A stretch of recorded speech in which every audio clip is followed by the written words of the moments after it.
Hello and welcome. This is Not Just Making the Tea, the podcast which discusses the realities of our career and life choices whilst made at school and college. It celebrates the parts that haven't gone to plan as much as those which have. With every chat, we plan to explore what life skills there are to be learnt and how they can influence and help us to succeed. I'm your host, Rachel Price, founder of Imali.com, the career website for young adults. Firstly, I want to say thank you for taking the time out to listen to the podcast. I hope that you enjoy the experience and that you will continue to join me and my future guests on our journey. I really appreciate anyone who takes the time to listen, and please do send me any kind of feedback. So we're currently living in very unusual times. The world has been turned upside down, and who knows what the future will bring. I have considered if this was the right time to start the series, and decided that even though there was not much sense in our world at present, that maybe I could help by providing some advice and guidance through these episodes. If there are any specific topics you wish to hear about, please do message me and I'll see what I can do.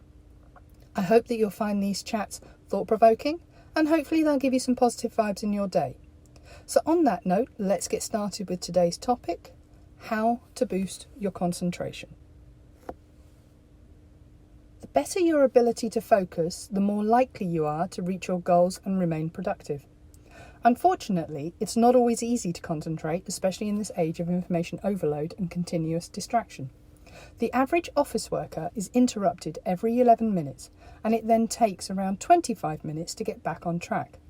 Focus and staying on track is an essential life skill in the 21st century.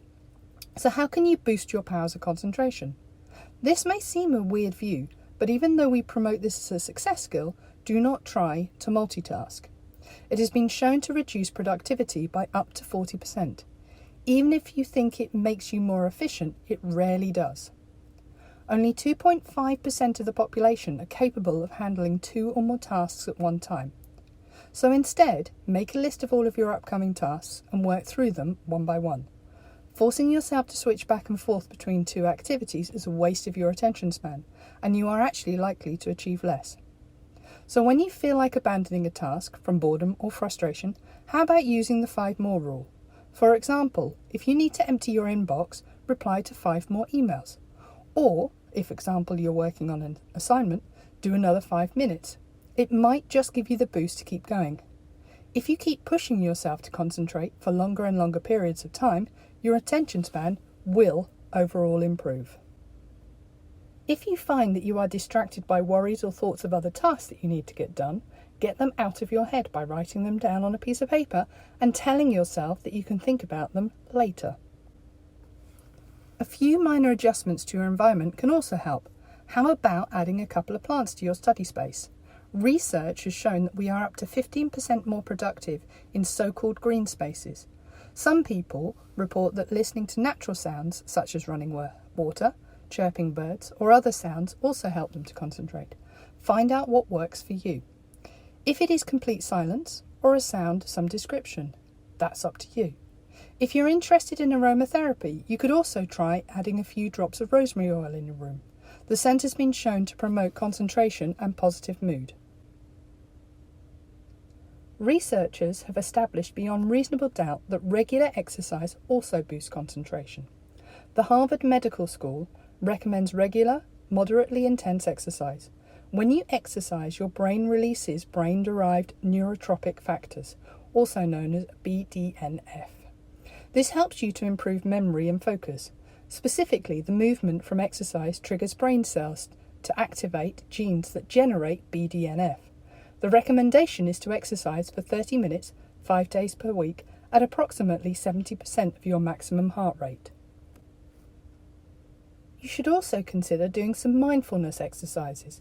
These will help you to practice living in the present moment and will help you focus on a single task at one time. Try these 5-minute daily exercises. Find a quiet place to sit in a public place. Soften your gaze and look around you, noting that people are walking past you. However, do not pay attention to anyone specifically.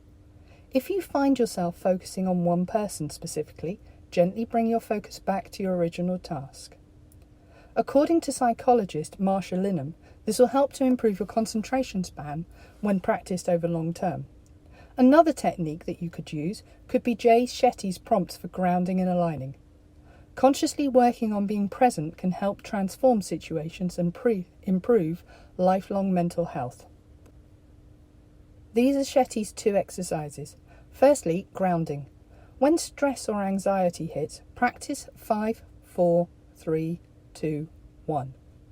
Identify 5 things that you can see, 4 things that you can touch, 3 things that you can hear, 2 things that you can smell, and 1 thing that you can taste. Focusing on these tangibles helps calm your mind and ground your body. Or you could also try his aligning technique. Breathe in and out for equal number of seconds. For example, breathe in for 4 and then breathe out for 4. And continue for as long as you feel comfortable or is necessary. This encourages the mind and the body to work together. When one part of your being gets ahead of the other, it throws the whole system out of sync and can trigger anxiety. These techniques allow you to refocus, concentrate, and then continue with the task in hand. Additionally, some people feel that completing puzzles or crosswords helps to maintain their cognitive abilities. There is some evidence that older individuals who attempt and complete word puzzles regularly have a better working memory and are able to process information and generally function at a higher level. Firstly, you do need to practice improving your attention span. Think of your attention span as a muscle. The more often you flex it, the stronger it becomes. Commit to implementing some of these ideas for a week and you'll soon see an improvement in your capacity to focus. So that's our topic for today. I hope you have found some points of use and interest. For more information on how to boost your concentration, go to amali.com and check out the Success Skills 101 resources within the Learning Hub. My hope is to upload at least 1 new episode each week, but in the meantime, please do go to amali.com and subscribe for updates and activities on topics aimed to help us all become more successful. Thank you once again for listening. Keep safe and smile always.